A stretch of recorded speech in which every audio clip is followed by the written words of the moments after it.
Hello po mga kababayan, si Dante Maravillas. So pag-usapan natin itong ongoing Justice Panel hearing sa impeachment complaint laban kay Sara Duterte. Sa opening statement mga kababayan, kanina sinabi ni Batangas 2nd District Representative Gerbil Chinky Luistro, pinitik niya si Sara Duterte kasi no-show na naman, hindi nagpakita. Kaya sabi ni Jinky Luistro, kung ayaw sumagot ng Vice Presidente, hayaan natin na ang mga numero ang magkwento. Sa pamamagitan ng mga numerong ito, malalaman natin ang tunay na pagkatao sa likod ng posisyon. Siya ba ay tunay na public servant o isa pala siyang private billionaire? Ang problema mga kababayan, binusisi yung salin ni Sara Duterte.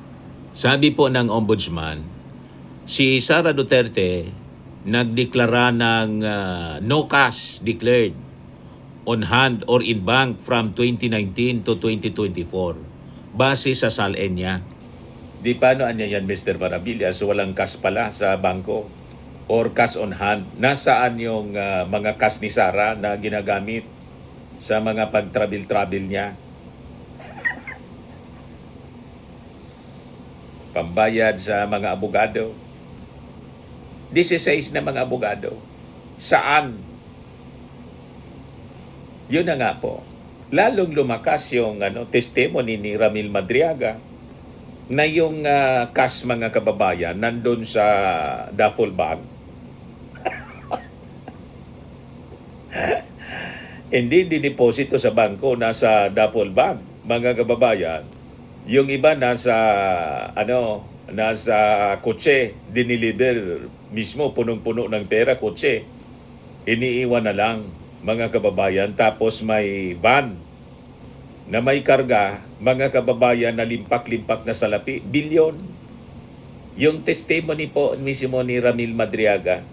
So consistent dito sa lumabas sa hearing ng Justice Panel po. Wala sa bangko.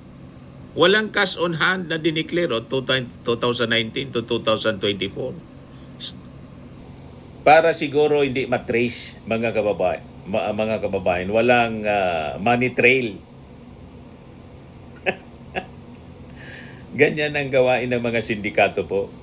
Kaya valid dito mga kababayan na post ngayon ni Attorney Carlo Ibanez, yung isang vlogger na rocker. Sabi niya, 13 minutes ago pa lang, ayon mismo sa opisyal na records ni Sara Duterte mula 2019 hanggang 2024, wala siyang diniklarang pera sa kanyang salin. Walang cash, walang bank deposits. Siya mismo ang nagsubmit ng dokumentong yan. Siya mismo ang nagsasabing pulubi siya. So, saan nang gagaling ang ginagastos niya? Saan galing ang pundo sa mga patrabil-trabil abroad? Sa pagkain sa labas, sa araw-araw na gastos, pera natin, pera ng taxpayers. Yan o. Yan ang post niya ngayon mga kababayan. Kaninong pera ginagamit ni Sara Duterte sa taxpayers? Kaya no show mga kababayan si Sara sa mga hearings ng Congress. Last time, hindi nag-appear mga kababayan, pati abogado wala. Ngayon na naman po, no show si Sara Duterte. Umiiwas talaga na matanong. Pati yung mga abogado. Hindi niya kayang sagutin kasi, pati ng kanyang mga abogado, yung mga tanong ng mga congressmen. Ayan o, Sara Duterte, a no-show in Wednesday's impeachment hearing. Kaya sabi ni Jinky Luistro, sa totoo lang, nagugos na nga tayo. Tila ginagaslight pa tayo. Ang mga mahalagang tanong ay kung saan, nasaan ang pera. Ngunit ang sagot sa atin ay tungkol sa grado sa kolehiyo. And the worst part is this explanation is not being made here, but everywhere else. Imbis sagutin doon sa committee hearing, ang sagot niya sa social media, pa-interview kay Banatbay, press release, para hindi matanong. Ang tatanong, yung mga kaibigan nilang kasabwat, mga kababayan, na hindi magtatanong ng tamang tanong. will not ask, mga kababayan, the hard questions. Yan ang style ni Sara. Puro pag-iwas. Ito, yung opening statement ni Jinky kanina. Let me be clear. This committee will not take anything at face value, whether said inside this hall or outside of it. Hindi tayo basta maniniwala sa ingay. We will evaluate everything dahil ang katotohanan ay hindi matatagpuan sa mga press release. Ito ay nakasandal sa mga dokumento at sa Correct. mga salaysay na sinumpaan. Correct. Sa totoo lang, na-ghost na nga tayo. Tila ginagaslight pa tayo. Ang mas mahalagang tanong ay kung nasaan ang pera. Correct. Ngunit ang sagot sa atin ay tungkol sa grado sa kolehiyo. And the worst part, this explanation is not being made here, but everywhere else.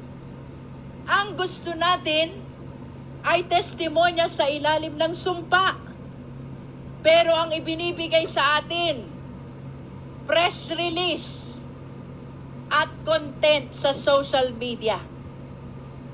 Again, let us be clear. Hindi tayo basta maniniwala. We will evaluate everything. Madriaga's testimony, COA documents, NBI findings, PSA certifications. Lahat ng ito ay kailangang iharap dito. Suriin dito. Timbangin dito. Pero dapat dito. Humarap ang kailangang humarap. Manumpa at magpaliwanag. Dito sa committee ito. Malinaw po, mga kababayan. Kasi yung Kongreso po, yung tamang forum, hindi yung SMNI, yung programa ni Banat Bay. Hindi yung press release niya o yung video niya, mga kababayan, na binabasa yung mga mensahe. Hindi doon, mga kababayan. Kung wala siyang tinatago, arapin niya sa Kongreso. Ganun lang yung kasimple. So yung money trail, mga kababayan, ni Sara Duterte is being unmasked. Hindi niya yan maitatago, hindi niya yan matatakasan. At sa lumabas sa SALN records, mga kababayan, walang declared cash on hand, walang cash on bank, lalong makaduda. Saan nang gagaling ang perang ginagastos niya, mga kababayan? Sa mga abogado, sa mga pag-travel-travel. Yan BP Sara declared no cash on hand or in bank from 2019-2024 SALNs. Magkakaalaman na, mga kababayan. So ang matagal na pong itinatanggi at tinatakasan ng pamilya Duterte ay tuluyan na pong nalalantad. Ang tinatawag na Duterte Money Trail, hindi po siya haka-haka. Nakabatay mismo ito sa dokumento at bank records. So batay, mga kababayan, sa mga dokumento na una nang linantad ni dating Senador Antonio Trillanes, mahigit 2.4 billion daw ang pumasok na transaksyon sa mga bank accounts ni Digong saka ni Sara mula 2006 hanggang 2015. So yung pinipresenta sa SALN na bank records na walang cash, hindi siya covered kasi 2019 to 2024 SALNs po siya. Ibang panahon. So hindi po ito simpleng ipon or sweldo. Hindi po siya normal na galaw ng pera ng isang opisyal. Sa batas, mga kababayan, kapag ang pera or ang yaman, hindi siya tugma sa deklarasyon, may presumption siya ng ill-gotten wealth.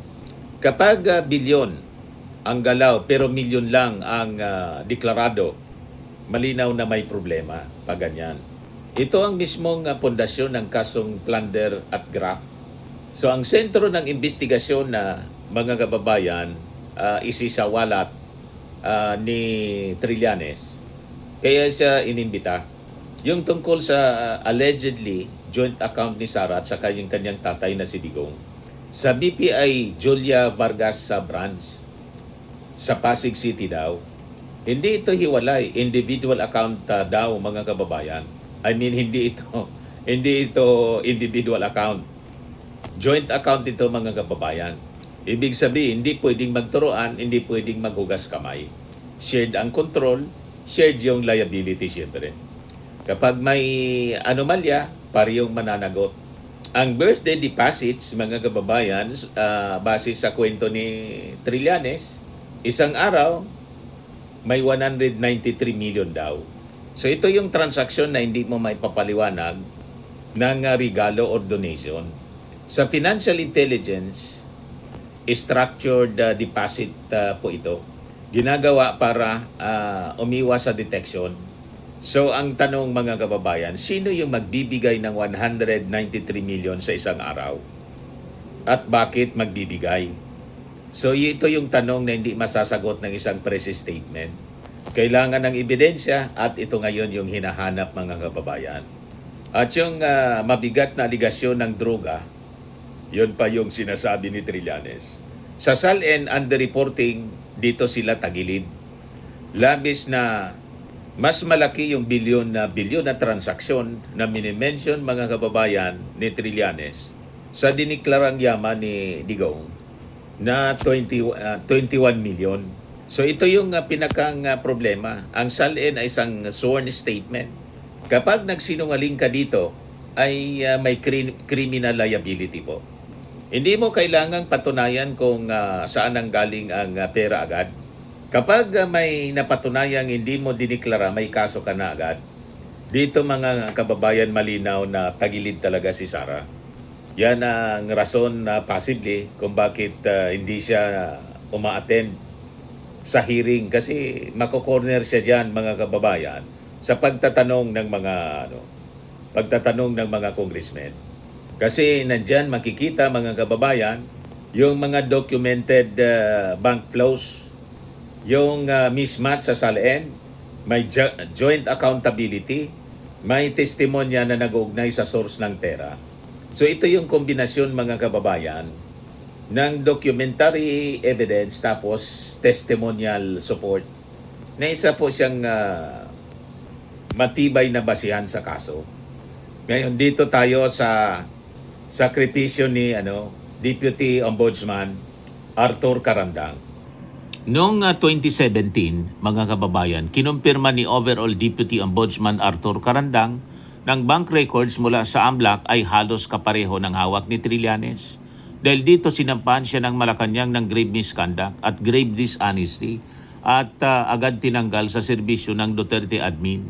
Sa kabila ng Supreme Court ruling, Gonzales III versus Office of the President na nagsasabing walang kapangyarihan ng Pangulo na magdisiplina sa Deputy Ombudsman, tinanggal pa rin siya noong 2018. Yan yung nangyari mga kababayan. Ito yung malinaw na larawan. May ebidensya, may konfirmasyon, may opisyal na nagsabi na totoo. Sa pagsabi ng totoo, tinanggal. Yan ang nangyari, mga kababayan. Yan si Carandang, mga kababayan. Malacanang ordered the dismissal of Overall Deputy Ombudsman Melchor Arthur Carandang for betrayal of public trust and graft in corruption. Hirap talaga ng buhay sa gobyerno minsan. So kahit po tinanggal si Carandang, ang mga dokumento at bank flows ay nananatiling ebidensya at maaaring gamitin ngayon sa impeachment laban kay Sara Duterte. Maaaring mapatahimik yung tao pero yung ebidensya hindi. Sa batas mga kababayan, evidence don't lie. Documents don't lie. People trail does not forget. At ngayon bumabalik ang lahat. Mas organisado, mas malinaw, mas handa mga kababayan. So sa kasalukuyang update, si Trillanes nandun na ngayon sa House hearing, Justice Panel para tumistigo. So inuutosan ng Justice Panel yung AMLAC na muling imbestigahan yung joint account para matunton ang pinanggagalingan ng pera. So ito na yung turning point, mga kababayan. Hindi na ito press conference. Hindi na ito expose lang. Ito ay formal investigation ng Congress na may kapangyarihan. Ito ang dahilan kung bakit, mga kababayan, takot na takot ang kampo ng mga Duterte. Sa Justice Committee, na humarap po sa Justice Committee, absent na naman po. Kasi yung Justice Committee po, may kwansya. May subpoena power, may access sa AMLAC, may capacity to build a prosecutable case. So ito po ay isang institusyon ng hustisya. So bakit takot na takot si Sara na umarap sa Justice Committee? Simple lang po ang sagot. Sa Justice Committee kasi hindi uobra yung kanyang drama. Walang drama-drama. O, di ba? Sa labas, pwede siyang mag-deny, pwedeng magpa-victim, pwedeng mag-ingay tulad ng kanyang ginagawa at ng kanyang mga defenders na mga fake news peddlers, mga vloggers. Pero sa loob ng hearing, mga kababayan, kailangang sumagot sa ilalim ng panunumpa tulad ng sinabi kanina ni Luis Tro sa kanyang opening statement. Kailangan niyang harapin yung dokumento. Kailangan niyang ipaliwanag bawat transaksyon. Sigurado kasi magkakabol-bol ang kanyang paliwanag tulad ng kanyang mga SDOs. Tinakbo sa ospital, nag-keep yung dibdib sa kakasinungaling.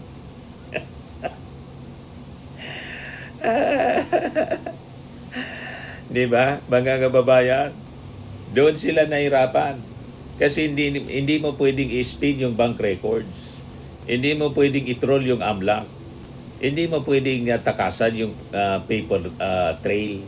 So, sa mas malalim na pagbasa, mga kababayan, sa issue nito, tapos na yung drama. Ang nangyayari ngayon po ay hindi siya po political vendetta tulad ng mga sinasabi nila. Ito ay delayed accountability. Sa loob kasi ng maraming taon, may mga ebidensya na eh. May mga nagsalita na.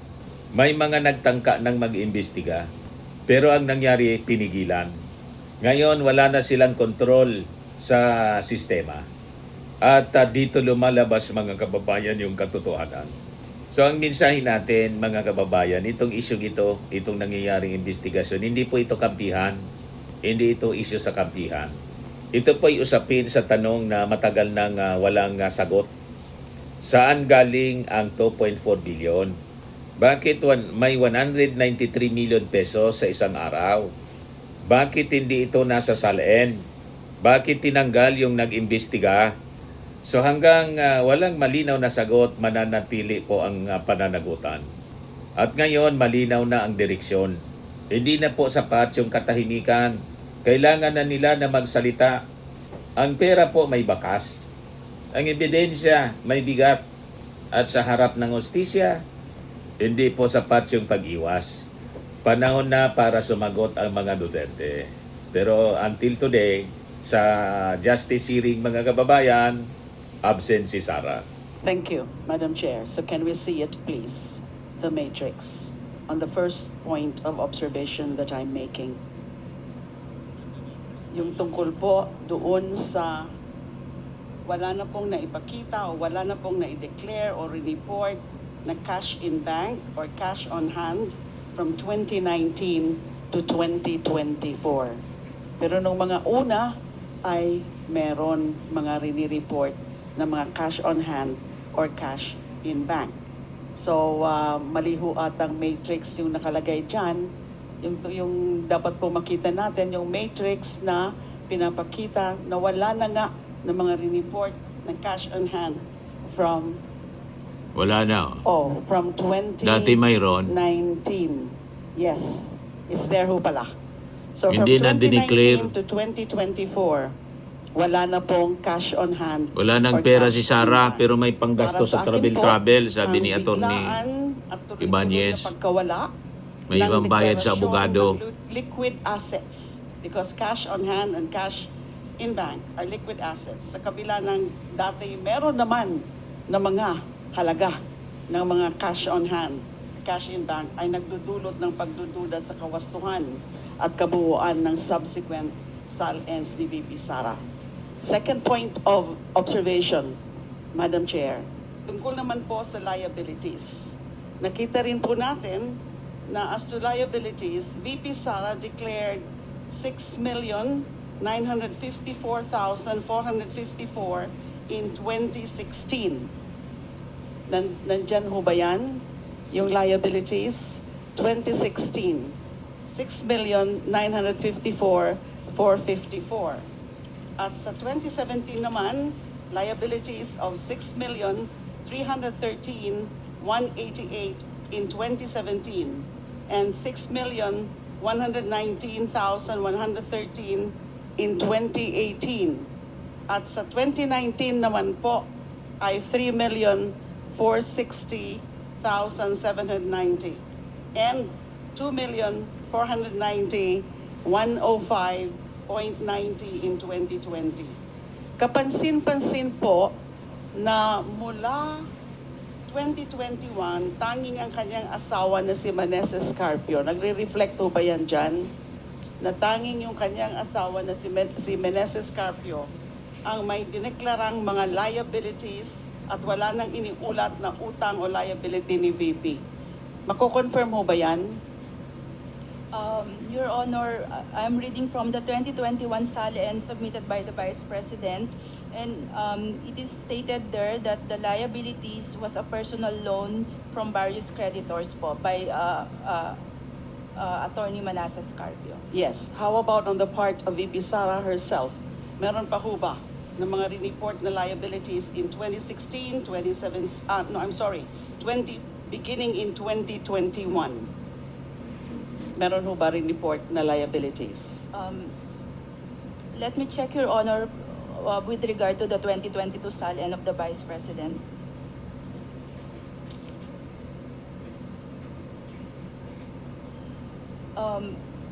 Based on the submitted 2022 SALN of the Vice President, the liabilities stated or declared therein was a personal loan of Manasseh Carpio. That's all, Your Honor, for the 2020. Maneses Carpio. How about 2022? So no VP, no Sara Duterte.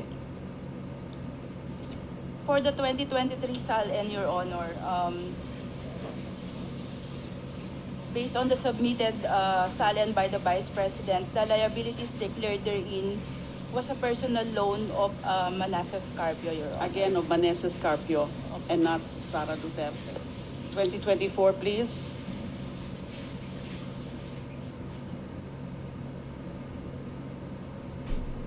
For the 2024 SALN, Your Honor, reading from the submission of the Vice President, the liabilities were declared to be loans of Manasseh Carpio only, Your Honor, from various Again, creditors and only banks. Maneses Carpio and not Sara Duterte.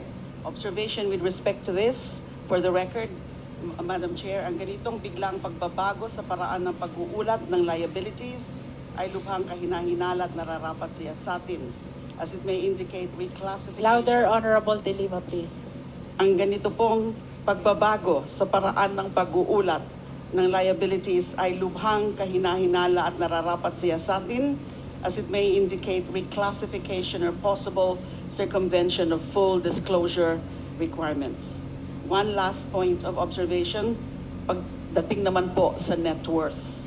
So pinakita po kanina, we can again show po the matrix. We can Please flash the matrix. The respondents declared net worth increased from 34,895,997 in 2016 to 71,658,841 in 2022, the year she assumed the office of Vice President.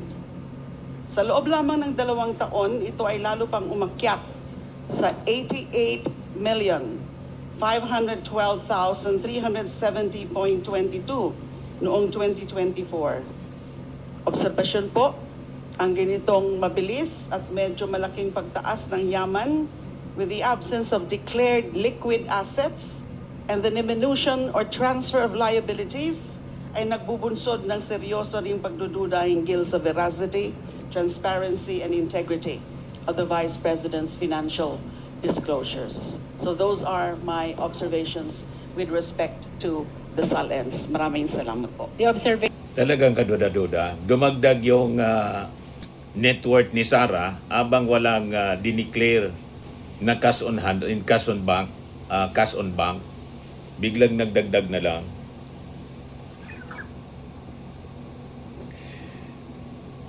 Di ba?